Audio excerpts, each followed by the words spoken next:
അത് നമുക്ക് വല്ലാത്ത രീതിയിൽ ഈ ഒരു സബ്ജക്റ്റിലേക്കാണ് കൊള്ളുന്നത്. തൊട്ടടുത്ത ദിവസം ഞാൻ അതൊന്നും മനസ്സിന് പോയിട്ടോ ഈ സബ്ജക്റ്റിലേക്കുള്ള യാത്ര എങ്ങനെയാണ്? അല്ല, ഈ സിനിമയുടെ തുടക്കം ഞാൻ കോട്ടയത്തോട്ട് പോകുന്ന സമയത്ത് മടിഞ്ഞണ്ണ ജസ്റ്റ് കണ്ടു. അപ്പം ഇങ്ങനൊരു ഐഡിയ ഉണ്ടെന്ന് പറഞ്ഞു. അപ്പം മടിഞ്ഞണ്ണത് പെട്ടെന്ന് സ്ട്രൈക്ക് ചെയ്തു. മടിഞ്ഞണ്ണാണ് പറയുന്നത്, എടാ നമുക്കിത് ജിത്തുവിനെ കൊണ്ട് ചെയ്യിക്കാം, പ്രൊഡ്യൂസ് ചെയ്യാം, മടിഞ്ഞണ്ണൻ പ്രൊഡ്യൂസ് ചെയ്യാന്ന് പറയുന്നത്. പിന്നെ ജിത്തു സാറുമായിട്ട് സംസാരിക്കുമ്പം ഇതിലെ ബാക്കിയുള്ള സിനിമകളെല്ലാം നിങ്ങൾക്കറിയാം, എലവിട പുഞ്ചരയാണെന്ന നായരിലുള്ള ഒരു പർട്ടിക്കുലർ ഓഡിയൻസ് എന്ന് പറയുന്ന ഒരു കാഴ്ചകളായിരുന്നു. ജിത്തു സാറിന് കൃത്യമായി ആവശ്യം ഒരു കൊമേഴ്ഷ്യൽ, എല്ലാത്തരം ആൾക്കാർക്കും കാണുന്ന ഒരു സിനിമയാവണം, എല്ലാവരും റിലേറ്റ് ചെയ്യുന്ന ഒരു സിനിമയാവണമെന്നുണ്ടായിരുന്നു. അതുകൊണ്ട് തന്നെയാണ് ഇത്തരം സോഷ്യൽ ആയിട്ടുള്ള കാര്യങ്ങൾ നമ്മൾ ആഡ് ചെയ്തത്. കാരണം അത്തരം കാര്യങ്ങൾ വരുമ്പോഴേ സിനിമ പലപ്പോഴും എല്ലാ സമൂഹത്തിനും കണക്റ്റ് ആവത്തുള്ളൂ. അപ്പം അതിൻ്റെ ഭാഗമായിട്ടാണ് നമ്മൾ കണ്ടുവന്ന പല കാര്യങ്ങളും ഇതിൻ്റെ അകത്ത് ആഡ് ചെയ്തിട്ടുള്ളത്. പിന്നെ ഇന്ന് എൻ്റെ ഒരു സുഹൃത്ത് കൂട്ടുകാരി അപ്പം ഒരു സിനിമ കണ്ടിരുന്നു. അപ്പം അവർ റിവ്യൂ പറയുന്നതിന് മുമ്പ് എന്നോട് വന്ന് പറഞ്ഞ ഒരു കാര്യമുണ്ട്, പെൺമക്കളുള്ള എല്ലാ അമ്മമാരും അവരെയും കൂട്ടി സിനിമ കാണണമെന്ന് പറഞ്ഞു. അത് എനിക്ക് ഭയങ്കര ഇഷ്ടപ്പെട്ടു. ഞാനൊരിക്കലും അങ്ങനെ കരുതിയില്ല. അവരത് പറഞ്ഞപ്പോൾ ഭയങ്കര ഹാപ്പി ആയിട്ട് തോന്നി. വലിയൊരു യാത്ര തന്നെയായിരുന്നു. വലിയൊരു യാത്ര. ഇതിലേക്ക് എത്താൻ വേണ്ടി ഒത്തിരി യാത്ര ചെയ്തിട്ടുണ്ട്. മണിപ്പാല്, ബാംഗ്ലൂർ, മൈസൂർ. കാരണം ഈ കേരളത്തിന് വെളി പോകാത്ത ആളാണ് ഞാൻ. അപ്പൊ ഇങ്ങനൊരു കഥ പറയണമെങ്കിൽ എനിക്ക് ആ സ്ഥലങ്ങൾ അറിയണം എന്നൊക്കെ പറഞ്ഞ് എനിക്കൊന്ന് രഞ്ജിത്ത് നായർ, ആദ്യത്തെ പോക്ക് ഇതിന്റെ ഒരു പ്രൊഡ്യൂസറായ രഞ്ജിത്ത് നായരും ഞാനും കൂടെ ഇവിടുന്ന് ഡ്രൈവ് ചെയ്ത് പോകുമായിരുന്നു. അങ്ങനെ കുറെ അത്തരം കാര്യങ്ങൾ നേരിട്ട് എക്സ്പീരിയൻസ് ഒക്കെ ചെയ്യാൻ പോയിട്ടുണ്ട്. അങ്ങനെയൊക്കെയാണ് ഈ കഥയിലോട്ട് വന്നത്. പിന്നെ ജിത്തു സാറും ഞാനും കൂടെ ഒത്തിരി ട്രാവൽ ചെയ്തിട്ടുണ്ട്, മണിപ്പാലൊക്കെ. അങ്ങനെയുള്ള കുറെ കുട്ടികളെ, അങ്ങനെയുള്ള ആൾക്കാരെയൊക്കെ കണ്ടിട്ട് തന്നെയാണ് ഇതിലോട്ട് എത്തുന്നത്.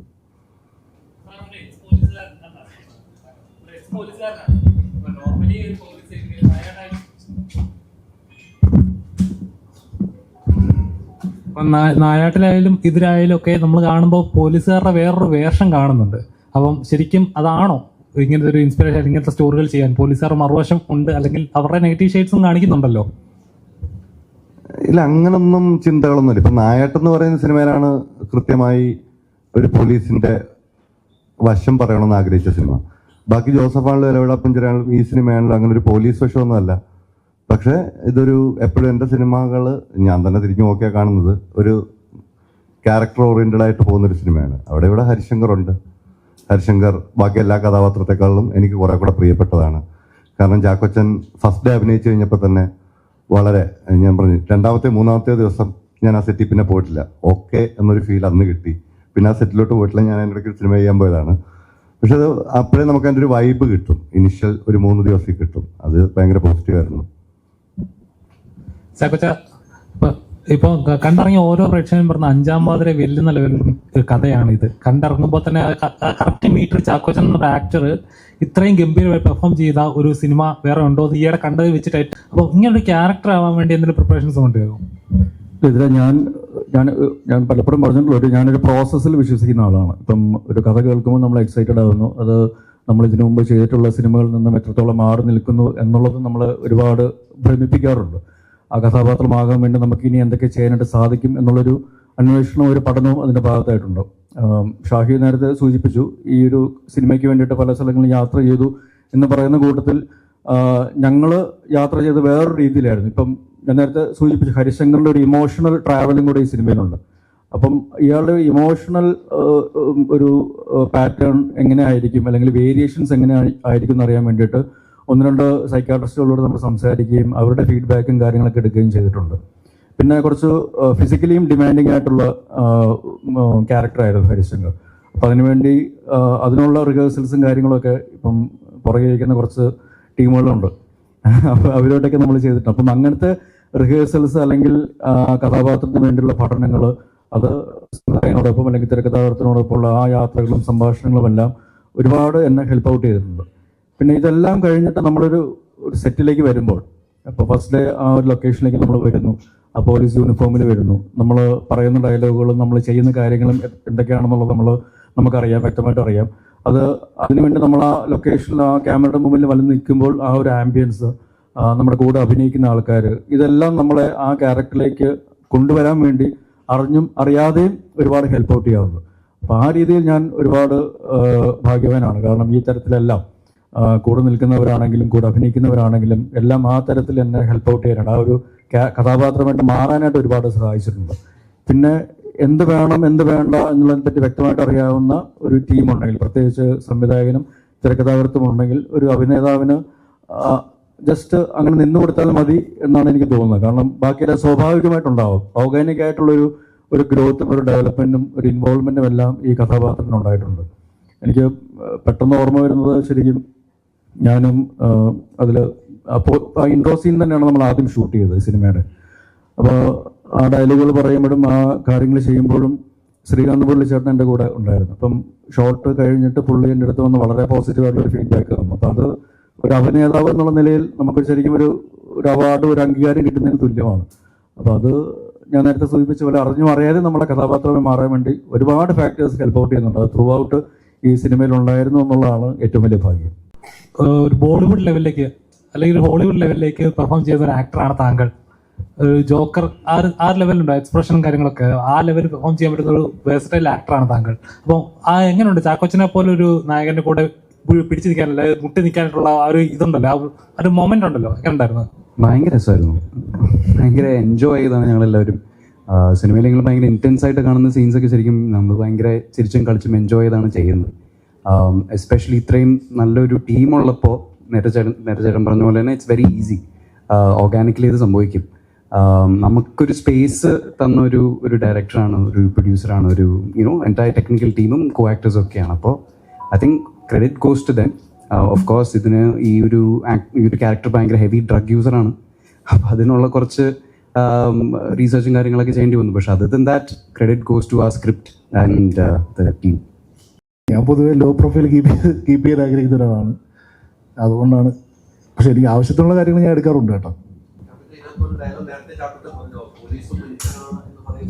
സ്വാഭാവികമാണ്. പല കേസ് അന്വേഷിച്ച് നമുക്കുണ്ടാകുന്ന അനുഭവം സ്വന്തം വീട്ടിലുണ്ടാകുന്ന പറയുന്ന പോലീസും ഒരു മനുഷ്യനാണെന്ന് ഓർമ്മപ്പെടുന്നു. അത് ചാക്കോച്ചൻ ആ ഡയലോഗ് പറയുന്ന സമയത്ത്, ആ ഡയലോഗ് വായിക്കുന്ന സമയത്ത് ചാക്കോച്ചന്റെ സ്വയം ഉണ്ടായ ഫീൽ എന്തായിരുന്നു? എനിക്ക് വളരെ അടുത്തുള്ള പോലീസ് സുഹൃത്തുക്കളുണ്ട്. അപ്പം അവർ ഈ പറയുന്ന പോലെ ഇതൊരു ഗവൺമെൻറ് ജോബ് പോലെ എന്താ പറയുക, ഒരു 9 to 5 ജോബ് എന്നുള്ള രീതിയിൽ നമുക്കൊരിക്കലും കണക്കാക്കാൻ പറ്റില്ല. 24/7 അവർ ഓണാണ്, അല്ലെങ്കിൽ അവർ ഓൺ ഡ്യൂട്ടിയാണ്. അപ്പോൾ ആ ഡ്യൂട്ടി എന്ന് പറയുന്നത് ചിലപ്പോൾ അവരുടെ പേഴ്സണൽ ലൈഫിനുള്ള ഡ്യൂട്ടി പോലും മറന്ന് ചെയ്യേണ്ട അവസരങ്ങളും ഇഷ്ടം പോലെ ഉണ്ടാവാറുണ്ട്. അത് എത്രത്തോളം ഇവരുടെ ആരോഗ്യത്തെ, പ്രത്യേകിച്ച് മാനസികമായ ആരോഗ്യത്തെ ബാധിക്കുന്നു എന്നുള്ളത് ഒരു പരിധിവരെ നേരിട്ട് അറിയാവുന്നൊരു വ്യക്തിയും കൂടിയാണ് ഞാൻ. അപ്പം ഷാഹിൻ്റെ അടുത്ത് വന്ന് ഈ കഥ പറയുമ്പോൾ പ്രത്യേകിച്ച് ഇതിൻ്റെ ബിഗിനിങ് സീക്വൻസുകളും പിന്നെ ഇയാൾ പോകുന്ന കുറച്ച് ഇമോഷണൽ യാത്രകളുമെല്ലാം ഒരു പരിധിവരെ എനിക്ക് നേരിട്ട് അറിയാവുന്ന വ്യക്തിത്വങ്ങളിലൂടെ, പോലീസ് സുഹൃത്തുക്കളിലൂടെ എനിക്ക് മനസ്സിലാക്കാൻ പറ്റുന്ന ഒരു സാഹചര്യം ഉണ്ടായിരുന്നു. അപ്പം അതുകൊണ്ട് തന്നെ നമ്മൾ ഈ പറയുന്ന പോലെ കാക്കി ഇടുന്നവനെ പേടിയോടെ മാത്രം കാണുന്ന ഒരു സമൂഹമല്ല വേണ്ടത്. അവരോടൊരു പരിഗണനയും കൂടെ വേണ്ടുന്ന ഒരു സമൂഹം കൂടെയാണ് വേണ്ടത് എന്നുള്ളത് നമ്മൾ മനസ്സിലാക്കണം. കാരണം അവരും മനുഷ്യരാണ്. ഈ പറയുന്ന പോലെ അവർക്കും ഒരു കുടുംബമുണ്ട്. അയാൾ ഒരു അച്ഛനാണ്, അല്ലെങ്കിൽ ഒരു ജ്യേഷ്ഠനാണ്, ഒരു മകനാണ് എന്നുള്ളത് നമ്മൾ മനസ്സിലാക്കണം. അപ്പോൾ അത് സമൂഹത്തിന് പല തിന്മകളും ഉണ്ടാകുമ്പോൾ അതിനെതിരെ അവർ പോരാടാൻ ഇറങ്ങുമ്പോൾ അവർ ചിലപ്പോൾ അവരുടെ ജീവിതവും അല്ലെങ്കിൽ ജീവിതത്തിൽ ഏറ്റവും ഇഷ്ടമുള്ള പല ആൾക്കാരെയും പല കാര്യങ്ങളും മാറ്റിവെച്ചിട്ടായിരിക്കും ഈ ജോലിക്ക് വേണ്ടി ഇറങ്ങുന്നത്. So we should respect that. അപ്പോൾ ആ ഒരു കാര്യവും ഈ സിനിമയിലൂടെ പറഞ്ഞു പോകുന്നുണ്ട്. ഓക്കെ, നമുക്ക് ചാക്കോച്ചന് നല്ല ഇടി കൊടുക്കുകയും ചാക്കോച്ചന് നല്ല ഇടി വാങ്ങുകയും ചെയ്ത ഒരു ഗ്യാങ് ഇവിടെ ഉണ്ട്, വില്ലൻ ഗ്യാങ്. ഞാൻ അവരെ ഒന്ന് ഇൻട്രോഡ്യൂസ് ചെയ്യാം. മോസ്റ്റ് ഓഫ് ദം അവരുടെ ഫസ്റ്റ് മൂവിയാണ്. So starting from Amit. Hi, എൻ്റെ പേര് അമിത്. ഞാൻ ആദ്യമായിട്ട് സിനിമ ചെയ്തു. I really liked the experience. It was really fun. It was an 8 team and I really liked working with them. It was super funny. And overall, yeah, I had a good experience. Over to you, Leah. Hi, എൻ്റെ ആദ്യത്തെ പടമാണ് and it was a great experience. I think I'm very grateful for Jittu sir for selecting me. എനിക്ക് വേണ്ടി അടിയുണ്ടാക്കി തന്ന ആളാണ് Jittu sir, so I'm very grateful for that. Also, working with Chakochan, working with this team, this is more than anything that I could have asked for. So, thank you. നമസ്കാരം, എൻ്റെ പേര് ഐശ്വര്യ. എൻ്റെ first മൂവിയാണ്. ഇവിടെ പറയാനുള്ളത് ഏറ്റവും നല്ലൊരു ടീമിൻ്റെ കൂടെ വർക്ക് ചെയ്യുക തന്നെയാണ് ഏറ്റവും നല്ല മെമ്മറി എന്ന് പറയുന്നത്. സോ എൻ്റെ ഫസ്റ്റ് എക്സ്പീരിയൻസ് എനിക്ക് കിട്ടിയതൊരു നല്ല ബ്രേക്ക് തന്നെയാണ്. സോ മൂവിയുടെ റെസ്പോൺസ് നമുക്ക് വളരെ പോസിറ്റീവായിട്ടാണ് ഇതുവരെ കിട്ടിയിട്ടുള്ളത്. എല്ലാവരും നല്ല അഭിപ്രായം പറയുന്നു. ആൻഡ് ഇത്രയും നാളും ഞാൻ കണ്ടു വളർന്നിരുന്ന അല്ലെങ്കിൽ ഞാൻ പഠിക്കണമെന്ന് ആഗ്രഹിച്ച കുറേ ആൾക്കാരുടെ കൂടെ വർക്ക് ചെയ്യാൻ കഴിയുക എന്ന് തന്നെ ഉള്ളതാണ് ഏറ്റവും വലിയ കാര്യം. അതിപ്പോൾ മാർട്ടിൻ സാർ ആണെങ്കിലും സാറിൻ്റെ മൂവീസ് കണ്ടു വളർന്ന ആൾക്കാരാണ്. ഷാഹിക, ചാക്കോച്ചൻ എസ്പെഷ്യലി പറയേണ്ട ആവശ്യമില്ല. ആൻഡ് പ്രിയമണി മാം ആണെങ്കിലും ജഗദീഷ് ചേട്ടനാണെങ്കിലും ഈവൻ വിശാഖ് ആണെങ്കിലും ഇവരുടെയൊക്കെ മൂവീസ് കണ്ട് വന്ന ആൾ എന്ന നിലയിൽ എനിക്ക് കിട്ടാവുന്നതിൽ ഏറ്റവും നല്ലൊരു എക്സ്പീരിയൻസ് ആയിട്ടാണ് ഞാൻ ഇതിനെ കാണുന്നത്. ആൻഡ് അതിലേറ്റവും ഉപരി ജിത്തു സാറിനെ പറ്റി തന്നെയാണ്. എൻ്റെ ഫസ്റ്റ് ഡയറക്ടറാണ്. എനിക്ക് എന്തൊക്കെ പഠിക്കാൻ പറ്റും ഇവിടുന്ന് അതിൻ്റെ മാക്സിമം ഞാൻ എടുക്കാൻ ശ്രമിച്ചിട്ടുണ്ട്. നല്ല രീതിയിൽ നമ്മളെല്ലാവരെയും ഹെൽപ്പ് ചെയ്തിട്ടുണ്ട്. നല്ലൊരു കാസ്റ്റ്, നല്ലൊരു ക്രൂ, എല്ലാവരും ഏതൊക്കെ രീതിയിൽ ഹെൽപ്പ് ചെയ്യാൻ പറ്റുമോ ആ രീതിയിലൊക്കെ നമ്മളെ ഹെൽപ്പ് ചെയ്തിട്ടുണ്ട്. ഒരുപാട് പറഞ്ഞു തന്നിട്ടുണ്ട്, ഒരുപാട് ഗൈഡ് ചെയ്തിട്ടുണ്ട്. സോ അത് തന്നെ ആയിരിക്കണം നമ്മുടെ മൂവിയുടെ success. So thanks so much. Hi, എനിക്ക് തോന്നുന്നു ഇതൊരു ലോട്ടറി അടിച്ചൊരു ഫീലിംഗ് ആണ്. എന്ന് വെച്ചാൽ ഒരേ സമയത്ത് എനിക്ക് തോന്നുന്നു ഇത്രയധികം ഡയറക്ടേഴ്സിൻ്റെ കൂടെ അല്ലെങ്കിൽ ഇത്രയധികം പല സ്ഥലങ്ങളിൽ വർക്ക് ചെയ്തിട്ടുള്ള എക്സ്പേർട്സ് ആയിട്ടുള്ള ആൾക്കാരുടെ കൂടെ വർക്ക് ചെയ്യാൻ പറ്റി തോന്നുന്നു. അത് വളരെ ഒരു ലക്കി ഫാക്ടറാണ് ആക്ച്വലി. കാരണം ഒരു 3-4 months ഓഫ് ഷൂട്ട് ഉണ്ടായിരുന്നു ടോട്ടലി നമ്മൾ ഡിഫറെൻറ്റ് ടൈംസിൽ. And almost 6 months of preparation നമ്മൾ ചെറിയ വർക്ക്ഷോപ്പും ചെയ്തിട്ടുണ്ട്. ഇതൊക്കെ ചെയ്ത് കഴിഞ്ഞിട്ടാണ് പോയത്. സോ ഐ തിങ്ക് ഒരുപാട് കാര്യങ്ങളിൽ പഠിക്കാൻ പറ്റി. പിന്നെ thanks to a lot of people. ഇതിൽ ഇങ്ങനൊരു ക്യാരക്ടർ വിശ്വസിച്ച് ഏൽപ്പിച്ചതിന് ജിത്തു സാറിനോടും വളരെയധികം നന്ദിയുണ്ട്. സോ ഐ തിങ്ക് നിങ്ങൾക്ക് എല്ലാവർക്കും പടം ഇഷ്ടപ്പെട്ടു. And I hope we do a lot more things. Thank U.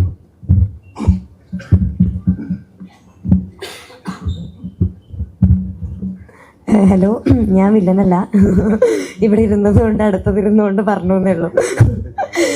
അപ്പം എന്തായാലും എനിക്കും ഒരുപാട് സന്തോഷമുണ്ട്. കാരണം ഓഫീസർ ഓൺ ഡ്യൂട്ടി എന്ന് പറയുന്നത് ഞാൻ ഒത്തിരി നാളിന് ശേഷം, എല്ലാവർക്കും അറിയുന്ന പോലെ ഞാൻ ഒപ്പം മൂവി ലാലങ്ങളുടെ കൂടെ ചെയ്തിട്ട് പിന്നെ ഞാൻ മലയാളത്തിലൊരു ഏറ്റവും നല്ല ക്രൂവിൻ്റെ കൂടെ വർക്ക് ചെയ്യുന്നത് ഓഫീസർ ഓൺ ഡ്യൂട്ടിയാണ്. കാരണം എനിക്ക് അതിൽ പേഴ്സണലി ഞാൻ എത്ര വലുതായാലും ഞാൻ എപ്പോഴും എൻ്റെ മനസ്സിൽ ഓർത്തിരിക്കുന്ന ഒരു ക്രൂവും അതുപോലെ തന്നെ ഒരു മൂവിയാണ്. എനിക്ക് ഏറ്റവും സ്പെഷ്യൽ ആയിട്ടുള്ള ഒരു മൂവിയാണ്. And thank you so much എല്ലാവർക്കും. ചാക്കോച്ചിൻ്റെ കൂടെ വർക്ക് ചെയ്യുമ്പോഴാണെങ്കിലും ചേച്ചി ആണെങ്കിലും ഷാഹിക, ജിത്തു ചേട്ടൻ, മാർട്ടിൻ ചേട്ടൻ, എല്ലാവരും ഒരുപാട് സന്തോഷം. എനിക്ക് സത്യം പറഞ്ഞാൽ അറിയത്തില്ലായിരുന്നു ഇത്ര ഇമ്പോർട്ടൻസ് ഉള്ള ഒരു ക്യാരക്ടറാണ് ഞാൻ ചെയ്യുന്നത് എന്നുള്ളത്. എനിക്ക് ഷൂട്ടിംഗ് ഡേറ്റ്സും ഭയങ്കര കുറച്ച് ദിവസമേ ഉള്ളായിരുന്നു. പക്ഷെ ഇത്രയും ഇങ്ങനെ ഒരു ഇമ്പോർട്ടൻ്റ് ആയിട്ടുള്ള ക്യാരക്ടറായിരുന്നു എന്നുള്ളത് ഫിലിം കണ്ടു കഴിഞ്ഞിട്ടാണ് എനിക്ക് മനസ്സിലായത്. അപ്പോൾ അത് കണ്ടു കഴിഞ്ഞപ്പോൾ എനിക്ക് ഭയങ്കര സന്തോഷം. എന്തായാലും താങ്ക് യു സോ മച്ച് എല്ലാ റെസ്പോൺസുകൾക്കും. എല്ലാവർക്കും ഇഷ്ടപ്പെട്ടു എന്നൊക്കെ അറിയുന്നതിൽ ഒരുപാട് സന്തോഷം. Thank you. ഞാനും വില്ലനല്ല. എനിക്ക് ഒരുപാട് സന്തോഷമുണ്ട്. കാരണം ഇത്രയും വലിയൊരു ടീമിനോട് വർക്ക് ചെയ്യാൻ പറ്റിയത് ഒരുപാട് സന്തോഷമുണ്ട്. കാരണം ഒരു മിനി സ്ക്രീനിൽ വന്നിട്ട് ഇപ്പം ബിഗ് സ്ക്രീനിലേക്ക് വന്ന ഒരാളാണ് ഞാൻ. അപ്പം ആ ഒരു ചേഞ്ചിൽ ഇപ്പോൾ വർക്ക് ചെയ്യുന്നതൊക്കെ നല്ല സിനിമ സംവിധായകരുടെ കൂടെ അതേപോലെ നല്ല ടീമിൻ്റെ കൂടെയാണ്. എക്സ്പെഷ്യലി ജിത്തു ചേട്ടൻ, മാട്ടി ചേട്ടൻ, പിന്നെ നമ്മുടെ സ്വന്തം ചാക്കോച്ചൻ. ഇതൊന്നും ഞാൻ സ്വപ്നത്തിൽ പോലും വിചാരിച്ചില്ല. അതൊക്കെ നടന്നുകൊണ്ടിരിക്കുന്നുണ്ട്.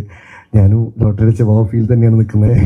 ഇനിയും ഇങ്ങനെ നല്ല സിനിമ ചെയ്യാൻ ആഗ്രഹമുണ്ട്. പിന്നെ ഞങ്ങൾ സിനിമ സ്വീകരിച്ച എല്ലാവർക്കും താങ്ക് യു. ഒരുപാട് സന്തോഷം. അത്രേ ഉള്ളൂ. ചക്കി.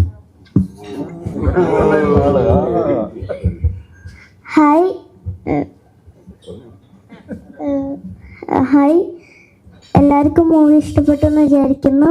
എല്ലാവരെയും സപ്പോർട്ടും സ്നേഹം എല്ലാം വേണം. Thank you.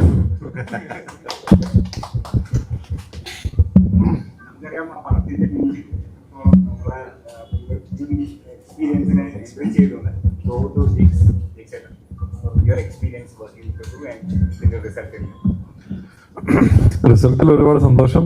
എക്സ്പീരിയൻസ് നല്ല കട്ടപ്പണിയാണ്. ഇവരുടെ കൂടെ വർക്ക് ചെയ്യാന്ന് പറഞ്ഞാൽ അത്ര എളുപ്പമുള്ള പരിപാടിയല്ല. ഇവർ രണ്ടുപേരും സ്റ്റുഡിയോ വന്നിരുന്നാൽ ഒരു 5 സിനിമ ചെയ്യുന്ന എൻ്റെ വ്യക്തമാണ്. ഞങ്ങൾ കുറച്ച് ടൈമേ എടുത്തുള്ളൂ. പക്ഷെ എടുത്ത ടൈം നല്ല ഡേ നൈറ്റ് പരിപാടിയായിരുന്നു. ആൻഡ് എനിക്ക് ഭയങ്കര ഇഷ്ടമാണ് ഇങ്ങനെ ഒരു ചാലഞ്ചിങ് ക്രൂ, ഗംഭീര സ്ക്രിപ്റ്റ് ഞാൻ വായിച്ചിരുന്നു. അപ്പം തന്നെ ഞാൻ ജിത്തുബായുടെ ഇപ്പോൾ 3 സിനിമയായത്. ഞങ്ങൾ ജിത്തുബായ് ചീഫ് അസോസിയേറ്റ് ആയിരുന്ന ഒരു ഭ്രമം, രാജുവിൻ്റെ ഭ്രമത്തിലുണ്ടായിരുന്നു. അത് കഴിഞ്ഞ് പിന്നെ ഇരട്ടയിലുണ്ട്. അത് കഴിഞ്ഞ് പുള്ളി ഡയറക്റ്റ് ചെയ്യുന്ന പടം. അപ്പം മാർട്ടിൻ ചേട്ടൻ, എനിക്ക് ആ ടീം അതേ പറയുന്നത്, നമ്മളെ പുഷ് ചെയ്യുന്ന ആൾക്കാരോട് വർക്ക് ചെയ്യുമ്പോൾ എപ്പോഴും നല്ലൊരു റിസൾട്ടിലോട്ട് വരും. സിനിമ ഫസ്റ്റ് ഹാഫ് ഞാൻ ഭയങ്കര ഹാപ്പിയാണ്. സെക്കൻഡ് ഹാഫ് ട്രൈങ്, അത് ലാസ്റ്റ് മിനിറ്റ് വരെ, അവസാന ദിവസം വരെ ശരിക്കും ഞങ്ങൾ വർക്ക് ചെയ്തു. അതിന്റെ റിസൾട്ട് തിയേറ്ററിൽ ഭയങ്കരമായിട്ട് എല്ലാം കൂടെ ഒരുമിച്ച് വന്നു. മിക്സ് ടേബിളിൽ ഞങ്ങൾക്ക് ഫൈനൽ മിക്സ് കഴിഞ്ഞപ്പോഴേ മനസ്സിലായി ഇത് അടിക്കും എന്നുള്ള ഏതാണ്ട് ഒരു കോളിലെത്തി. അങ്ങനെ തന്നെ റിസൾട്ട് വന്നു.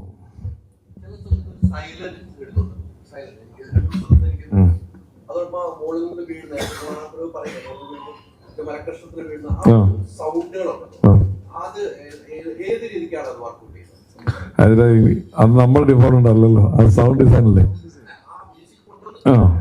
അതെ, അതെപ്പോ ആ ഒരു ടെൻഷൻ വന്നിട്ട് നമ്മളത് നിർത്തുമ്പം, കാരണം അത്രയും ഒരു ഹൈ പ്രഷർ ആക്ഷൻ സീക്വൻസ് നടന്നുകൊണ്ടിരിക്കുകയാണ്. അവിടെ ഒരു ബ്രീതർ വന്നിട്ടാണ് പിന്നീടാണ് നമ്മൾ ആ ഇമോഷണൽ ട്രാക്കിലോട്ട്, അയ്യോ അതൊന്നും കഥ പറയാൻ പാടില്ല.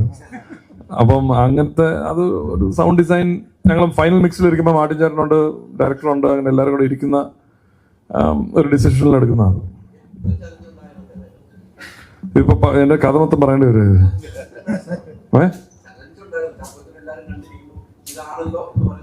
മൊത്തം പടം ഇത്തിരി ചലഞ്ചിങ് ആയിരുന്നു ആക്ച്വലി. കാരണം വില്ലൻ ട്രാക്ക് കുറച്ച് ചലഞ്ചിങ് ആയിരുന്നു.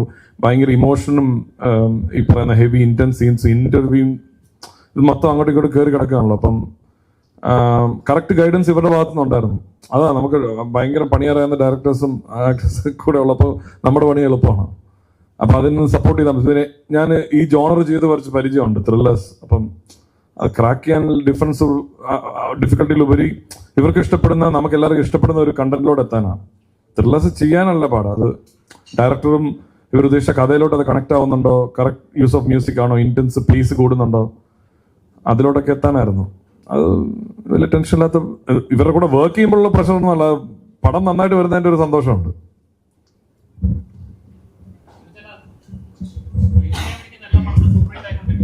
അങ്ങനെയൊക്കെ പറ, അങ്ങനെ കുറച്ചുകൂടി പടങ്ങൾ കിട്ടും. അല്ലാതെ ഭയങ്കര സന്തോഷമുണ്ട്. അങ്ങനെയൊക്കെ കുറെ പേര് പറഞ്ഞു, അങ്ങനെയൊക്കെ പറഞ്ഞാൽ കുറച്ച് സിനിമ കിട്ടും അല്ലേ. സന്തോഷമുണ്ട്, സന്തോഷം. അറിയില്ല.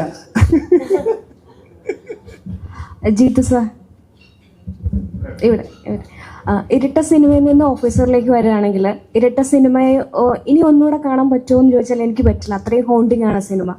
ഓഫീസറിലാണെങ്കിലും ഒരുപക്ഷെ ഒരു തവണ കൂടെ കാണാം, എങ്കിലും ഒരു ഹോണ്ട് ചെയ്യുന്നൊരു സാധനം ഉണ്ട്. അവിടെയും പറയുന്ന ഒരു ഫാദറിൻ്റെ ഒരു പെയിനാണ്, ഇവിടെ ഒരു ഫാദറിൻ്റെ പെയിനാണ് പറയുന്നത്. എങ്ങനെയാണ് ഇത്തരം കഥകളിലേക്ക് വരുന്നത്? എങ്ങനെ അത് ഇരട്ടയിലുള്ള കുറെ ആൾക്കാർ ഇതിന്റെ ബാക്കിൽ ഉള്ളതുകൊണ്ടായിരിക്കാം അങ്ങനെ വരാൻ കാരണം. ഈ സ്റ്റോറിയിലേക്ക് എങ്ങനെയാണ് എത്തിയെന്നുള്ളതാണ്. സ്റ്റോറിയിലേക്ക് ഇപ്പൊ ഷായി പറഞ്ഞില്ലേ, ഞാൻ ഷായും കൂടെ ഇതിനു മുമ്പേ വേറൊരു പടം ചെയ്യാനായിരുന്നു ആദ്യം ആലോചിച്ചിരുന്നത്. അനൗൺസ് ചെയ്തതാണ്, പല കാരണങ്ങളുണ്ട് അതിങ്ങനെ പോസ്റ്റ്പോൺ ചെയ്ത് പോയി. അപ്പം ഞാൻ അതിനിടയ്ക്കാണ് നായായിട്ട് പോയി വർക്ക് ചെയ്യുന്നത്. അപ്പോൾ അപ്പോഴും നമ്മളിങ്ങനെ സംസാരം നടക്കുന്നുണ്ട്, പുതിയൊരു പടം സംസാരം നടക്കുന്നുണ്ട്, പക്ഷെ ഒന്നിലും ലാൻഡ് ചെയ്തില്ല. അപ്പോഴാണ് ഒരു ദിവസം രാത്രി മാർട്ടിൻ വിളിച്ച് പറയുന്നത്, ഷാഹി ഇങ്ങനെ ഒരു സബ്ജക്റ്റ് പറഞ്ഞു, താന്ന് കേട്ട് നോക്കാൻ പറഞ്ഞു. അപ്പോൾ അത് കേട്ടപ്പോൾ അതിനകത്ത് അതിപ്പം പടം കാണാത്തവർക്ക് പ്രശ്നം, അതുകൊണ്ട് അത് പറയാൻ പറ്റത്തില്ല. ആ ഒരു എലമെന്റാണ്, ഒരു ഫാദറിന്റെ ഒരു എലമെന്റാണ് ഭയങ്കരമായിട്ട് ഹുക്കിങ് ആയത്. ആ ഒരു ഇതിൽ നിന്നാണ് പെട്ടെന്ന് നമുക്ക് അതിനകത്ത് എനിക്ക് ഭയങ്കരമായിട്ട് മേ ബി ഞാൻ ഫാദറായ കാരണം എനിക്ക് അതിനകത്ത് ഭയങ്കരമായിട്ട് കണക്ട് ചെയ്യാൻ പറ്റി. ആ ഇതിൽ നിന്നാണ് നമ്മൾ പിടിച്ച് ഒരു ക്യാരക്ടറിലേക്ക് എത്തി. അവിടെ നിന്നാണ് പിന്നെ ഞാനും അന്ന് കൊറോണ സമയമായിരുന്നു. അപ്പം ഞാനും മാർട്ടിനും ഷായിക്ക് പുറത്തേക്ക് നടക്കാൻ പറ്റും പോലീസുകാരനെ കാരണം. അങ്ങനെ ഞങ്ങൾ റിസോർട്ടിൽ പോയി, ഞാനും മാർട്ടിൻ ഷായും കൂടെ റിസോർട്ടിൽ പോയി. അങ്ങനെ ഞങ്ങൾ അവിടെ നിന്ന് കുറച്ച് ഡെവലപ്പ് ചെയ്തു. അപ്പോഴാണ് ഈ ക്യാരക്ടർ സ്കെച്ചും പരിപാടിയൊക്കെ ഉണ്ടായത്. അപ്പം ഇത് ചാക്കോച്ചൻ ആ സമയം വരെ ചാക്കോച്ചൻ വേറൊരു പരിപാടിയിലൊക്കെയാണ് ചെയ്തു പോയിരുന്നത്. അപ്പം ചാക്കോച്ചനിലേക്ക് ഒരു ഇൻട്രൊഡക്ഷൻ കൊടുക്കാൻ വേണ്ടിയാണ്. അപ്പോൾ ഞങ്ങളിങ്ങനെ ചർച്ച ചെയ്തപ്പോൾ ഷാഹി ഇങ്ങനെ പറഞ്ഞു, ഇങ്ങനൊരു സീൻ പറഞ്ഞു. അപ്പം നമുക്കെല്ലാം ആ ഇൻട്രൊഡക്ഷൻ സീൻ ഗംഭീര ഒരു സീനായിരുന്നു. അത് വന്ന് അപ്പോൾ തന്നെ ക്യാരക്ടറിലേക്ക് കയറാൻ പറ്റുമെന്ന് തോന്നി. അങ്ങനെ അവിടെയാണ് ഞങ്ങൾ ആ പ്ലോട്ടിങ്ങിനെ പിടിച്ച് പോയത്. വിശാഖ് ബ്രോ, നമ്മളിപ്പം ഓരോ ഷോട്ട് കഴിഞ്ഞിട്ട് പ്രിയാമണി ചേച്ചി ചോദിച്ചു നിനക്കെന്താ ഭ്രാന്താണോ എന്ന് ചോദിച്ചു എന്ന് പറഞ്ഞു. പക്ഷെ നമ്മൾ സിനിമ കഴിഞ്ഞ് കുറച്ച് ഫ്രണ്ട്സായിട്ട് ഡിസ്കസ് ചെയ്ത സമയത്ത് ഇത്രയും ഫിസിക്കുള്ള ഒരു വില്ലനെ കാണുന്നത് കുറച്ച് അപൂർവമാണെന്ന് തോന്നുന്നു. എനിക്ക് തോന്നുന്നു ബോളിവുഡിലൊക്കെ ആയിരിക്കും അങ്ങനെ വരിക എന്നുള്ളത്. അപ്പം ഈ സിനിമയ്ക്ക് വേണ്ടിയിട്ട് ഫിസിക്കലി എടുത്ത പ്രിപ്പറേഷൻസ് എന്തൊക്കെയായിരുന്നു? ഫിസിക്കലി അങ്ങനെ ഇതിനു വേണ്ടി പ്രത്യേകം ചെയ്യില്ല. പക്ഷെ നേരത്തെ ചില പറഞ്ഞ ഞങ്ങൾക്കൊക്കെ ട്രെയിനിങ് ഉണ്ടായിരുന്നു, നല്ല രീതിയിൽ ഈ ആക്ഷൻ കൊറിയോഗ്രഫി ട്രെയിനിങ്ങും കാര്യങ്ങളൊക്കെ ഉണ്ടായിരുന്നു. അതാണ് ഏറ്റവും എന്താ പറയുക ഇൻറ്റൻസ് ആയിട്ടുള്ള ഒരു ഫിസിക്കൽ ആക്ടിവിറ്റി എന്നുള്ളൊരു പോയിന്റ് ഓഫ് വ്യൂ ഉള്ള ഒരു സാധനം. അതല്ലാണ്ട് അങ്ങനെ പിന്നെ ഒരു ബോഡി ലാംഗ്വേജ് കാര്യങ്ങളൊക്കെ നമ്മൾ ഫിഗർ ഔട്ട് ചെയ്യും. പക്ഷെ അതല്ലാണ്ട് അങ്ങനെ ഇതിനു വേണ്ടി ജിമ്മിൽ പോയി മസിൽ ഉണ്ടാക്കുകയൊന്നും ചെയ്തില്ല. അതിപ്പോൾ വേറെ പടത്തിന് ചെയ്തുകൊണ്ടിരിക്കുക, പക്ഷെ ഇതിന് ചെയ്യേണ്ടി വന്നില്ല താങ്ക്ഫുള്ളി. അപ്പോൾ പുതിയ ആളുകളുമായിട്ടുള്ള ഒരു എക്സ്പീരിയൻസ് ഉണ്ടായിരുന്നല്ലോ, ആക്ഷൻ ആണെങ്കിലും പുതിയ ആളുകളുമായിട്ട് എക്സ്പീരിയൻസ് ഉണ്ടല്ലോ, നല്ല അടിയുമാണെങ്കിലും അടി കൊടുക്കുന്നുണ്ട്, അതെങ്ങനെ ഉണ്ടായിരുന്നു? നല്ലൊരു കൊടുക്കൽ വാങ്ങലായിരുന്നു നടന്നുകൊണ്ടിരുന്നത്. അപ്പം ഇതിനു വേണ്ടിയുള്ള പ്രത്യേകിച്ച് ഉള്ള ആക്ഷൻ കൊറിയോഗ്രഫി റിഹേഴ്സൽസ് ഒക്കെ നടന്നിട്ടുണ്ടായിരുന്നു. പക്ഷേ റിയൽ ലൈഫ് ഷൂട്ടിലോട്ട് വന്നപ്പം അതൊക്കെ കാറ്റിപ്പുറത്തേക്കൊണ്ട് വളരെ ആത്മാർത്ഥമായിട്ടാണ് അവർ നമുക്ക് പണി തന്നുകൊണ്ടിരുന്നത്. പക്ഷേ എനിക്ക് തോന്നിയിട്ടുള്ളത് ഇതുവരെ ഞാൻ ചെയ്തിട്ടുള്ള സിനിമകളിലെ ഞാൻ ഇൻവോൾവ് ആയിട്ടുള്ള ഏറ്റവും നല്ല ഫൈറ്റ് കൊറിയോഗ്രഫി എന്നോ ആൾക്കാർ എടുത്തു പറയുമ്പോൾ പ്രത്യേകിച്ചും ഒരുപാട് സന്തോഷമുണ്ട്. നമുക്കൊരു മോർച്ചറി ഫൈറ്റും അതുപോലെ തന്നെ ക്ലൈമാക്സിലേക്ക് വരുന്നൊരു ഫൈറ്റ് സീക്വൻസുകളൊക്കെ വളരെ ഇമ്പാക്ട്ഫുൾ ആകാനായിട്ടുള്ള വേറൊരു റീസൺ ഓഫ് കോഴ്സ് അത് നല്ലൊരു ഫൈറ്റ് കൊറിയോഗ്രഫി എന്നതിനേക്കാൾ ഉപരി അതിനൊരു ഒരു ഇമോഷണൽ ബാക്കിംഗ് കൂടെ ഉണ്ടായിരുന്നു എന്ന് ഞാൻ വിശ്വസിക്കുന്നു. അപ്പം അത് തീർച്ചയായിട്ടും ഇത് വേറൊരു തരത്തിൽ ആൾക്കാരിലേക്ക് റിലേറ്റ് ചെയ്യാനായിട്ട് അല്ലെങ്കിൽ ആൾക്കാർക്ക് ആ ഓരോ ഇടിക്കും അല്ലെങ്കിൽ അയാൾ ചെയ്യുന്ന ഓരോ പ്രവർത്തിക്കും ആ ഒരു ഫീല് കൊടുക്കാനായിട്ട് സാധിക്കുന്നത് ആ ഇമോഷണൽ ഒരു ഹെൽപ്പ് അല്ലെങ്കിൽ സപ്പോർട്ട് ഉള്ളതുകൊണ്ടാണ്. അത് തീർച്ചയായിട്ടും ഉടനീളം ഈ സിനിമയിലുണ്ടായിരുന്നു. അതിപ്പം ശരിക്കും ഈ രണ്ട് സൈഡുകളെ നോക്കുകയാണ്, ഇപ്പം ഒരു ആന്റഗോണിസ്റ്റിന്റെ സൈഡ് അല്ലെങ്കിൽ പ്രോട്ടഗോണിസ്റ്റുകളുടെ സൈഡ് നോക്കുകയാണെങ്കിലും ഇവരിൽ ആരുടെ ഭാഗത്താണ് 100% ശരി അല്ലെങ്കിൽ തെറ്റ് എന്ന് നമുക്ക് എടുത്തു പറയാനായിട്ട് സാധിക്കില്ല. ചില സമയത്ത് നമുക്ക് ഹരിശങ്കറിനോട് ഇയാൾ ചെയ്യുന്നത് തെറ്റല്ലേ എന്ന് തോന്നിപ്പോകാം. ചില സമയത്ത് ഈ വൈശാഖിൻ്റെയും അവരുടെയും ചെയ്തികളിൽ അവർ ചെയ്യുന്ന കാര്യങ്ങൾ ചില ഒരു ജസ്റ്റിഫിക്കേഷൻ ഇല്ല എന്നുള്ളൊരു സംശയം നമുക്ക് ഉണ്ടാവാം. അപ്പോൾ അത് മാനുഷികമാണ്. കാരണം എല്ലാവരും 100% ക്ലീൻ അല്ല അല്ലെങ്കിൽ ശരിയല്ല അല്ലെങ്കിൽ തെറ്റല്ല എന്ന് പറയുന്ന രീതിയിൽ തന്നെയാണ് ഈ സിനിമയിലെ കഥാപാത്രങ്ങളുടെ പാത്ര സൃഷ്ടിയും അല്ലെങ്കിൽ ചെയ്യുന്ന കാര്യങ്ങളും പ്രവർത്തികളും എല്ലാം കൊണ്ടുപോയിരിക്കുന്നത്. അതിപ്പം പോലീസുകാർ ചെയ്യുന്ന കാര്യങ്ങളെല്ലാം 100% നിയമാനുസൃതമാണ് എന്നോ ചോദിച്ചു കഴിഞ്ഞാൽ സിനിമ കാണുമ്പോൾ നമുക്ക് അതിനുള്ള ഉത്തരം ലഭിക്കും, എന്താണ് എങ്ങനെയാണ് എന്നുള്ളതൊക്കെ. അപ്പോൾ അത് തന്നെയാണ് ഈ സിനിമയെ ആൾക്കാരിലേക്ക് ഏറ്റവും നല്ല രീതിയിൽ റീച്ച് ഔട്ട് ചെയ്യാനായിട്ട് ഹെൽപ്പ് ഔട്ട് ചെയ്തിട്ടുള്ളത്. ഇപ്പോൾ ഇതിൻ്റെ ആക്ഷൻ കൊറിയോഗ്രഫി ആണെങ്കിലും അല്ലെങ്കിൽ ഇമോഷൻസ് ആണെങ്കിലും എല്ലാവർക്കും മനസ്സിലാകും ഇത് ഒരു സാധാരണക്കാരന് പറ്റാവുന്ന അല്ലെങ്കിൽ സംഭവിക്കാവുന്ന കാര്യങ്ങളാണ്. അല്ലെങ്കിൽ ഏതെങ്കിലും ഒരു അവസരത്തിൽ ഇമോഷണലി ഡ്രെയിൻ ആയിട്ടിരിക്കുന്ന ഒരാൾ സ്വന്തം പേഴ്സണൽ ലൈഫിൽ ഒരു ഇഷ്യൂ വരുമ്പോൾ എങ്ങനെ ചാർജ്ഡ് അപ്പ് ആവും അല്ലെങ്കിൽ എങ്ങനെ പ്രതികരിക്കും അല്ലെങ്കിൽ പ്രതികരിക്കാനായിട്ടുള്ള ശക്തി ആർജവം എങ്ങനെ ഉണ്ടാവും എന്നുള്ളതൊക്കെ നമുക്ക് ആ പാത്ര സൃഷ്ടിയിൽ നിന്നും അല്ലെങ്കിൽ അയാളുടെ ഒരു ഇമോഷണൽ ബാക്കിങ്ങിൽ നിന്നും മനസ്സിലാക്കാൻ പറ്റും. അപ്പോൾ എനിക്ക് തോന്നിയിട്ടുള്ളത് ഈ സിനിമയിൽ പ്രത്യേകിച്ച് ഒരു ആക്ഷൻ കൊറിയോഗ്രഫിയിലേക്ക് വരുമ്പോൾ തീർച്ചയായിട്ടും ഒരു ഇമോഷണൽ സപ്പോർട്ട് ഒരുപാട് ഹെൽപ്പ് ചെയ്തിട്ടുണ്ട്. ഓരോ പുതിയ സിനിമ വരുമ്പോഴും ഈ കൊറിയോഗ്രഫി ഇങ്ങനെ ചാലഞ്ചിങ് ആയിട്ട് മാറുന്നുണ്ടോ? കാരണം ചാക്കോ സിനിമ ചെയ്യുന്ന ഓരോ ഇത് വരുമ്പോഴും ഇപ്പോൾ പറഞ്ഞ പോലെ ആക്ഷൻ കൊറിയോഗ്രഫി മാറിക്കൊണ്ടിരിക്കുക, മീൻസ് ട്രെൻഡിങ് ആവുകയാണ്. അപ്പം വിത്ത് ന്യൂ അല്ലെങ്കിൽ ന്യൂ ജെൻ എന്നുള്ള ഒരു ഇതിലേക്ക് വരുന്നുണ്ട്, ആ ഒരു ട്രാക്കിലേക്ക് വരുന്നുണ്ട്. അപ്പം എനിക്ക് തോന്നുന്നത് വളരെ ചുരുക്കം ആക്ടേഴ്സാണ് അതിലങ്ങനെ സ്റ്റിക്ക് ഓൺ ചെയ്യുകയും ചെയ്യുന്നത്. അപ്പം അത് ചാലഞ്ചിങ് ആയിട്ട് തോന്നാറുണ്ടോ? ഇത് എനിക്ക് തോന്നുന്നു ഇപ്പം മലയാള സിനിമ ശരിക്കും ഒരു വളരെ ഡിഫറെൻ്റ് ആയിട്ടുള്ള വളരെ ഡയറിങ് ആയിട്ടുള്ള പ്രോജക്ട്സ് അല്ലെങ്കിൽ സബ്ജക്റ്റുകൾ സ്പീക്ക് ഔട്ട് ചെയ്യുന്നുണ്ട്. അതിനുവേണ്ടി ട്രൈ ഔട്ട് ചെയ്യുന്ന ധൈര്യമുള്ള ഡയറക്ടേഴ്സും സ്ക്രിപ്റ്റ് റൈറ്റേഴ്സും പ്രൊഡ്യൂസേഴ്സും ആക്ടേഴ്സും ഇപ്പം നമ്മുടെ ഇൻഡസ്ട്രിയിലുണ്ട്. അതുതന്നെയാണ് ഏറ്റവും നല്ല സിനിമകൾ. ഒരു തരത്തിൽ നോക്കുകയാണെങ്കിൽ ഏറ്റവും നല്ല സിനിമകൾ ക്വാളിറ്റി വൈസ് നമുക്ക് സിനിമാ ലോകത്തിന് കൊടുക്കാൻ സാധിക്കും. അതിപ്പം മലയാളത്തിൽ നിന്നല്ല മറ്റു ഭാഷകളിൽ നിന്ന് പോലും ആൾക്കാർ ഇപ്പോൾ ഉറ്റുനോക്കുന്നുണ്ടെങ്കിൽ ആ ഒരു അക്സെപ്റ്റൻസ് ഓഡിയൻസിന്റെ ഭാഗത്തു നിന്നും കൂടി ലഭിക്കുന്നതുകൊണ്ടാണ് നമ്മൾ അങ്ങനത്തെ ഡിഫറെൻ്റ് ആയിട്ടുള്ള പ്രോജക്ട്സ് കൊടുക്കുമ്പോൾ അല്ലെങ്കിൽ ട്രൈ ഔട്ട് ചെയ്യുമ്പോൾ അത് അതേ രീതിയിൽ ആൾക്കാരിലേക്ക് എത്തിക്കാനായിട്ട് ശ്രമിച്ച് അതേ രീതിയിൽ ആൾക്കാർ സ്വീകരിക്കുമ്പോൾ മാത്രമാണ് ഇതേപോലത്തെ ഡിഫറെൻ്റ് ആയിട്ടുള്ള പ്രോജക്റ്റുകൾ സംഭവിക്കുകയും ഇങ്ങനത്തെ വിഷയങ്ങൾ ഇത്ര ആധികാരികമായിട്ട് അല്ലെങ്കിൽ ധൈര്യമായിട്ട് നമുക്ക് സംസാരിക്കാനായിട്ട് സാധിക്കുകയും ചെയ്യുന്നു. അപ്പം അതിന് ക്വാളിറ്റിയെ യാതൊരു രീതിയിലും കോംപ്രമൈസ് ചെയ്യാതെ മുന്നോട്ട് കൊണ്ടുപോകാനായിട്ട് സാധിക്കുന്ന ഒരു ടീമും ഒരു പ്രൊഡക്ഷൻ വാല്യൂയും ഉണ്ടെങ്കിൽ തീർച്ചയായിട്ടും അത് പ്രേക്ഷകരെ തിയേറ്ററുകളിലും ചെന്ന് അക്സെപ്റ്റ് ചെയ്യും എന്നുള്ളൊരു തിരിച്ചറിവും ഇങ്ങനത്തെ നല്ല സിനിമകൾ ഇനി മലയാള സിനിമയിൽ ഉണ്ടാകുമെന്നുള്ള യാതൊരു സംശയവുമില്ല. അപ്പോൾ അത് മാറുന്ന സാഹചര്യങ്ങൾക്കനുസരിച്ച് നമ്മളെല്ലാവരും മാറുന്നുണ്ട്. അത് തന്നെയാണ് ഈ ഓരോ കൊറിയോഗ്രഫി. ഇപ്പം മറ്റൊരു സിനിമ കണ്ട ഒരു ഫൈറ്റ് കൊറിയോഗ്രഫി ആയിരിക്കില്ല ചിലപ്പോൾ ഈ സിനിമയിൽ കാണാൻ സാധിക്കുന്നത്. ഇപ്പോൾ ഇതിലും ചിലപ്പോൾ ബെറ്റർ ആയിട്ടുള്ള കൊറിയോഗ്രഫി അടുത്ത സിനിമകളിൽ സംഭവിക്കും. അപ്പോൾ ആൾക്കാർ ആ ഒരു ബെഞ്ച് മാർക്ക് വയ്ക്കുമ്പോഴും അതിൻ്റെ മേളിൽ എങ്ങനെ അടുത്ത സ്കെയിലിലേക്ക് നമുക്ക് കൊണ്ടുപോകാനായിട്ട് പറ്റും. അതിനുള്ള ശ്രമങ്ങൾ ആത്മാർത്ഥമായിട്ട് എല്ലാവരുടെ ഭാഗത്തു നിന്നും ഉണ്ടാകുന്നുണ്ട്. അപ്പോൾ ഹോപ്പ്ഫുള്ളി മലയാള സിനിമ ഇനിയും ഒരു ഗോൾഡൻ ഫേസിലൂടെ തന്നെ കടന്നു പോകും തന്നെയാണ് ഞാൻ വിശ്വസിക്കുന്നത്, ഉറപ്പായിട്ടും.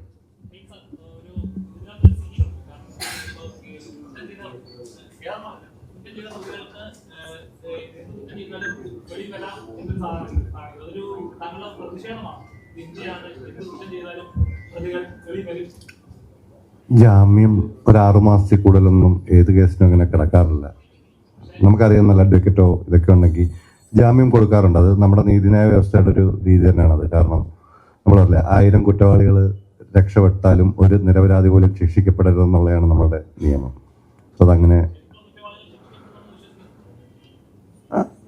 നമ്മൾ ജഡ്ജ് ചെയ്യേണ്ട കാര്യമൊന്നുമില്ല. ഇതൊരു നമ്മൾ പറഞ്ഞില്ല, ഒരു നീതിന്യായ വ്യവസ്ഥയാണ്. അവിടെ കോടതിയുടെ മുമ്പിൽ വരുന്ന തെളിവുകൾ തന്നെയാണ് അതിൻ്റെ മാറ്റർ. അതിൽ ലോകത്ത് എവിടെ പോയാലും, നമ്മുടെ രാജ്യമൊന്നുമല്ല, ലോകത്ത് എവിടെ പോയാലും അവിടെ വരുന്ന കാര്യങ്ങൾ തന്നെ, അവിടുത്തെ ആർഗ്യുമെന്റ്സ് ആണ് എൻ്റെ ഫൈനൽ.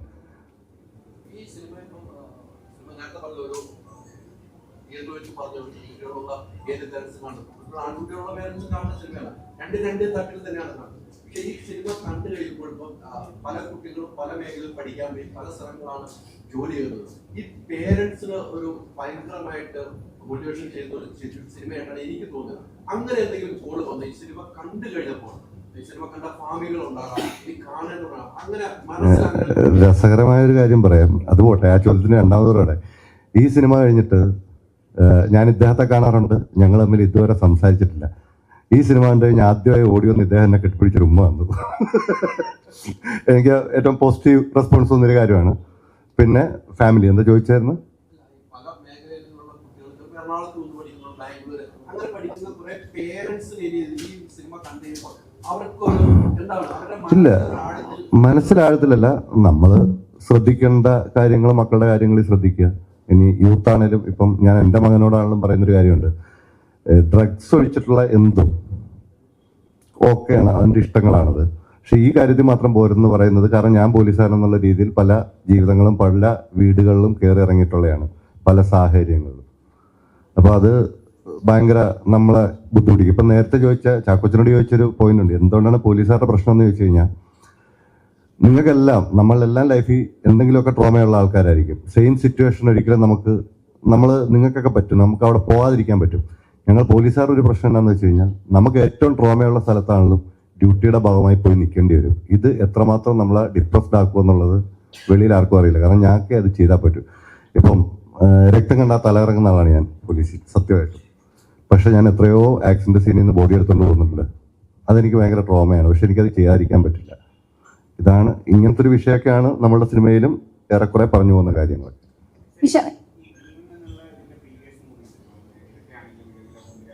അതിലൊരു കൊമേഴ്ഷ്യൽ ലെവൽ കുറച്ച് സട്ടിലാണ്. പക്ഷെ ഇത് കൊമേഴ്ഷ്യലി ഭയങ്കര ലൗഡായിട്ടാണ് കൊമേഴ്ഷ്യൽ എന്നാണ് പറയുക. അപ്പോൾ ആ ഒരു പാറ്റേൺ അവർ ചേഞ്ച് ഒന്നുമില്ല, എൻ്റെ അടുക്കൽ സംവിധായകൻ പറഞ്ഞത് എനിക്ക് നായാട്ടോ ഇലവിടാപുഞ്ചിരയല്ല വേണ്ട, ജനങ്ങൾ മൊത്തം കാണുന്ന ഒരു സിനിമ വേണമെന്ന്. ആ രീതിയിൽ കഥ എഴുതിയാൽ മതി എന്ന് പറഞ്ഞു. ഇതായിരുന്നു അതിന്റെ വാസ്തവം.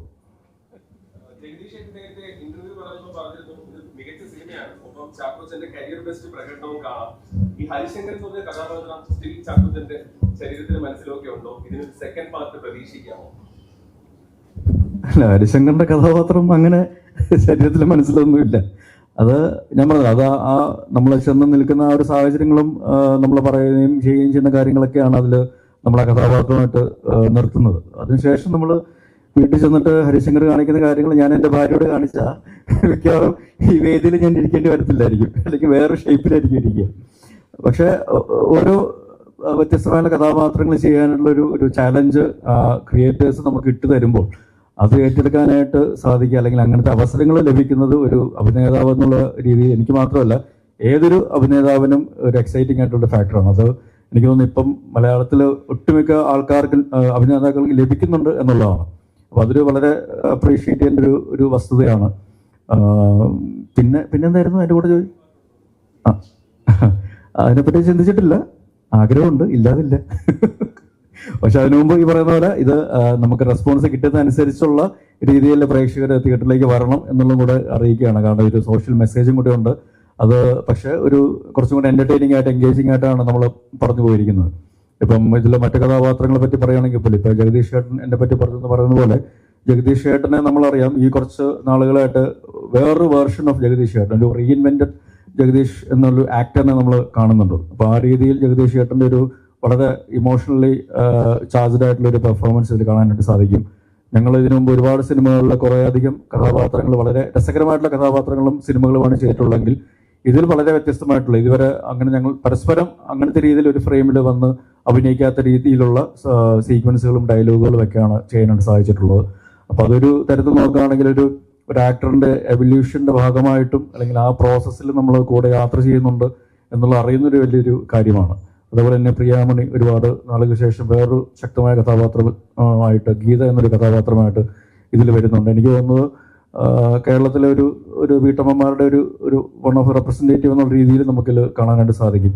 മാറി വരുന്ന സ്ത്രീകളുടെ ഒരു ചിന്താഗതിയും അല്ലെങ്കിൽ അവർ കുറച്ചുകൂടെ സ്ട്രോങ് ആവുന്നു, ബോൾഡ് ആകുന്നു, ഇമോഷണലി ചില സാഹചര്യങ്ങളിൽ മറ്റുള്ളവരെക്കാളും അതായത് ഭർത്താവിനേക്കാളും ചിലപ്പോൾ കുറച്ചും കൂടെ സ്ട്രോങ് ആയിട്ടുള്ള ഡിസിഷൻസും അല്ലെങ്കിൽ സെൻസിബിൾ ആയിട്ടുള്ള ഡിസിഷൻസ് എടുക്കാൻ സാധിക്കുന്ന സ്ത്രീ കഥാപാത്രങ്ങളെയും നമുക്കിതിൽ കാണാനായിട്ട് സാധിക്കുന്നു. ഒരു നല്ലൊരു ചേഞ്ച് ആയിട്ടാണ് എനിക്ക് തോന്നിയിട്ടുള്ളത്. ഇപ്പൊ 2016 ആനന്ദത്തിലൂടെ വന്നു. ഇപ്പോൾ ഓഫീസർ ഓൺ ഡ്യൂട്ടി വരെ എത്തി നിൽക്കുമ്പോൾ ഒരു വിധത്തിലുള്ള എല്ലാ ക്യാരക്ടർ ഷെയ്ഡ്സും ചെയ്യാൻ സാധിച്ചു. അതുപോലെ നെഗറ്റീവ് ഷെയ്ഡുള്ള കഥാപാത്രം ഇപ്പൊ ചെയ്തു. ഡാർക്ക് ഷെയ്ഡാണ് ഇപ്പൊ കുറച്ചധികമായിട്ട് വരുന്നത്. അപ്പൊ ഇനി മാറി വേറൊരു വെറൈറ്റി അല്ലെങ്കിൽ ഇതുവരെ ചെയ്തിട്ടില്ലാത്തൊരു തരത്തിലുള്ള കഥാപാത്രം ചെയ്യണമെന്നാണെങ്കിൽ എന്തായിരിക്കും അത്? അറിയില്ല. തൽക്കാലത്തേക്ക് ഈ ഒരു ജേണി ഉണ്ടല്ലോ, ഈ ഒരു താൻ പറഞ്ഞ പോലത്തെ ഈ ഡാർക്ക് ഷെയ്ഡ്സ് ഉള്ള ക്യാരക്ടർ, ഡാർക്ക് അല്ല എന്നാൽ ട്രഡീഷണലി ഗുഡ് ഗൈസ് അല്ലെങ്കിൽ പ്രൊട്ടാഗനിസ്റ്റ് എന്ന് പറയുന്ന ടൈപ്പ് ക്യാരക്ടേഴ്സ് അല്ലാത്ത വില്ലന്മാരുണ്ടല്ലോ. ഈ ഒരു ബ്രാൻഡ് ഓഫ് ക്യാരക്ടേഴ്സ് ഇപ്പം നിലവിൽ ഇപ്പോൾ വന്നുകൊണ്ടിരിക്കുന്ന റോൾസ് കുറച്ചൊക്കെ അങ്ങനെയാണ്. ആ ഒരു ജേണി ഞാൻ എൻജോയ് ചെയ്യുന്നുണ്ട്. എന്ന് വെച്ചാൽ ഇനി ഇത് മാത്രം ചെയ്യുന്നല്ല, പക്ഷേ ഇപ്പോൾ ഈ പോകുന്ന രീതിയിൽ പോട്ടെ എന്നാണ് എൻ്റെ ഒരു കുറച്ച് എൻജോയ് ചെയ്യാൻ പറ്റുന്നുണ്ട്. ഒരു ഫണ്ണുണ്ട് അതില്. നമ്മുടെ ഉള്ളിലുള്ള മറ്റേ പുറത്തിറക്കാൻ പറ്റാത്ത കുറെ കാര്യങ്ങളുണ്ടല്ലോ, അതൊക്കെ ഈ ചിത്രത്തിൽ കാണാനുണ്ട്. Thank you.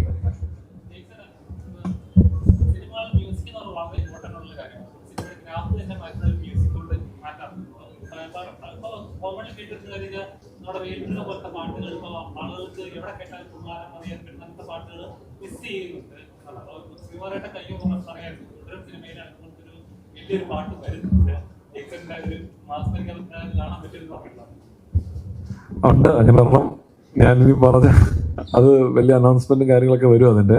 പക്ഷെ അതിലും ഞാൻ ഇവരോട് ഒത്തിരി താങ്ക്സ് പറയുന്നത് കേട്ടോ. കാരണം ഞാൻ തുടരും ആക്ച്വലി Jan 30th റിലീസ് ചെയ്യാനിരുന്ന സിനിമയാണ്. അപ്പൊ അതിന്റെ വർക്കിന്റെ ഇടയ്ക്കായിരുന്നു നമ്മൾ ഓഫീസർ വന്നത്. അപ്പോൾ ഇത് മാറിയത് കൊണ്ട് എനിക്ക് ഓഫീസിൽ ഇരിക്കാൻ പറ്റി. ആൻഡ് പക്ഷെ തുടരും എല്ലാവർക്കും എൻജോയ് ചെയ്യാൻ പറ്റുന്ന ഒരു വൻ പരിപാടിയായിട്ട് തന്നെ വരുമെന്നാണ് ഞാൻ വിശ്വസിക്കുന്നത്. എന്തായാലും ഓഫീസർ തകർത്തു, അതിന്റെ ഒരു ഹാപ്പിനെസ് ഉണ്ട്.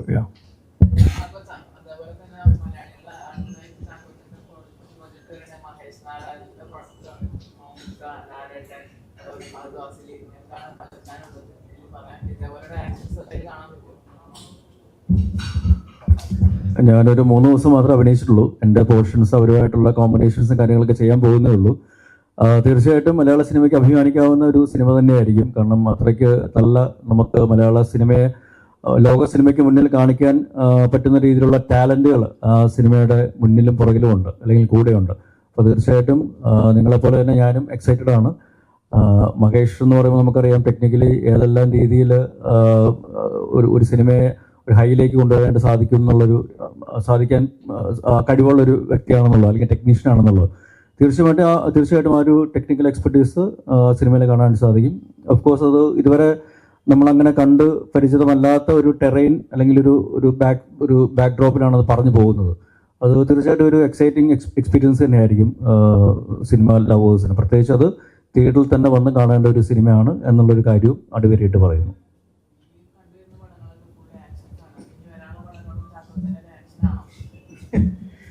ഞാനിപ്പോൾ ചെയ്യുന്നത് രതീഷ് പൊതുവാളുടെ എന്ന തങ്കേസൂരിന് ശേഷം ഒരു ഫുൾ ലെങ്ത് ഒരു സിനിമ ഞങ്ങൾ ചെയ്യുകയാണ്. ഒരു ദുരൂഹ സാഹചര്യത്തിൽ എന്നുള്ളതാണ് സിനിമയുടെ പേര്. അതിൽ കുറച്ചുകൂടെ ഒരു ഫണ്ണും സറ്റയറും അത്യാവശ്യം ഒരു പൊടിക്ക് ആക്ഷനും കാര്യങ്ങളൊക്കെ ഉണ്ട്. പക്ഷെ അൾട്ടിമേറ്റ് ഔട്ട് ആൻഡ് ഔട്ട് ഒരു കുറച്ചും കൂടി ഒരു ഹ്യൂമറും കാര്യങ്ങളൊക്കെ ഉള്ളൊരു സിനിമയായിരിക്കും. അതിൽ ദിലീഷ് പോത്തൻ, സജിൻ ഗോപു, നമ്മുടെ മഞ്ഞുമൽ ബോയ്സ് ഡയറക്റ്റ് ചെയ്ത ചിദംബരം അഭിനയിക്കുന്നുണ്ട്. പിന്നെ ജാഫർ ഇടുക്കി, സുധീഷ്, അങ്ങനെ ഒരു പറ്റം നല്ല ടാലൻറ്റുകളുണ്ട്. തീർച്ചയായിട്ടും അത് വേറെ രീതിയിൽ ആൾക്കാരെ എൻ്റർടൈൻ ചെയ്യിക്കുന്ന ഒരു സിനിമയായിരിക്കും.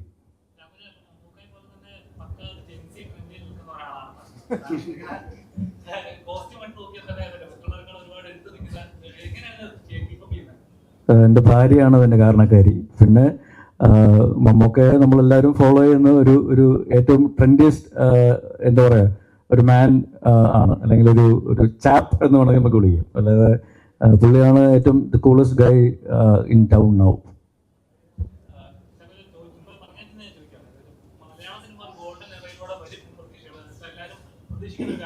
പക്ഷേ ഈ പറഞ്ഞ പോലെ നല്ല സിനിമകൾ വരുമ്പോഴും നിർമ്മാതാക്കൾക്ക് ലാഭം ഉണ്ടാകും.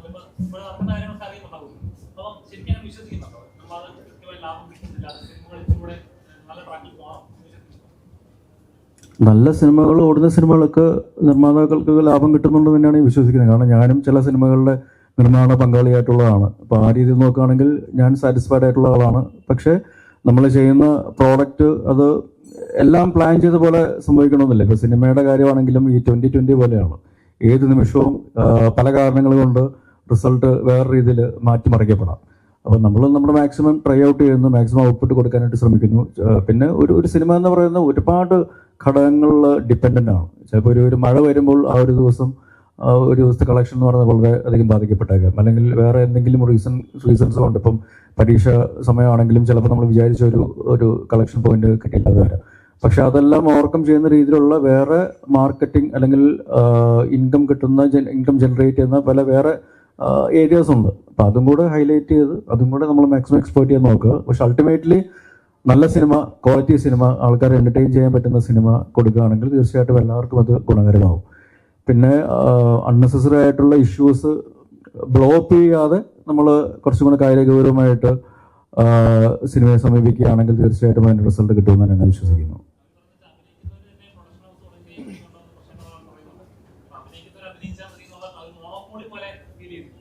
ഇതെല്ലാം ഓരോരുത്തരുടെ വ്യക്തിപരമായ അഭിപ്രായങ്ങളുണ്ടാവും, സംഘടനാപരമായിട്ടുള്ള അഭിപ്രായങ്ങളുണ്ടാവും. പക്ഷെ അതെല്ലാം മാറ്റുന്ന രീതിയിൽ ഓഫീസർ ഓൺ ഡ്യൂട്ടി നിങ്ങൾ ഓടിച്ച് കാണിച്ചാൽ ഇതൊക്കെ സോൾവ് ആകുമെന്നാണ് എനിക്ക് തോന്നുന്നത്. അപ്പോൾ അതുകൊണ്ട് തീർച്ചയായിട്ടും ഓഫീസർ ഓൺ ഡ്യൂട്ടി നിങ്ങൾ തിയേറ്ററിൽ വിജയിപ്പിക്കേണ്ടത് നിങ്ങളുടെ കൂടെ ഒരു ഉത്തരവാദിത്വമാണ് എന്ന് ഓർമ്മിപ്പിക്കുന്നു. Anyways thank you. കാരണം ഒരുപാട് സന്തോഷമുണ്ട്. ഏറ്റവും നല്ല രീതിയിൽ ഇത് നമ്മൾ ഏത് രീതിയിലാണോ ഇത് പ്രേക്ഷകരിലേക്ക് കൊണ്ടുവരാൻ ശ്രമിച്ചിട്ടുള്ളത് ആ രീതിയിൽ സിനിമ കണക്റ്റഡ് ആവുന്നു എന്നറിയുന്നതിൽ, ആ ഒരു ഫീഡ്ബാക്ക് തന്നതിന്, ആ ഒരു അക്സെപ്റ്റൻസ് തന്നതിന് ഒരുപാട് നന്ദി അറിയിക്കുകയാണ്. So do watch it in theatres. കാരണം അത്രയ്ക്ക് ഈ സിനിമയുടെ ക്വാളിറ്റിയിൽ യാതൊരു കോംപ്രമൈസും ചെയ്യാത്ത ഒരു ടീം ഇതിൻ്റെ കൂടെയുണ്ട്, അല്ലെങ്കിൽ മുന്നിലും പിന്നിലും ഉണ്ട്. അപ്പോൾ ആ രീതിയിൽ ഒരു തിയേറ്ററിൽ എക്സ്പീരിയൻസ് ഡിമാൻഡ് ചെയ്യുന്ന സിനിമയാണ്. തീർച്ചയായിട്ടും അത് പോയി കാണുക. And thank you for all the love. Ultra modern kitchen devices. ഒരു കിച്ചണിൽ വേണ്ട എല്ലാ ലേറ്റസ്റ്റ് ബ്രാൻഡുകളും ഇവിടെയുണ്ട്. ലോകോത്തര ബ്രാൻഡുകൾ, original products, wide range. MyG future.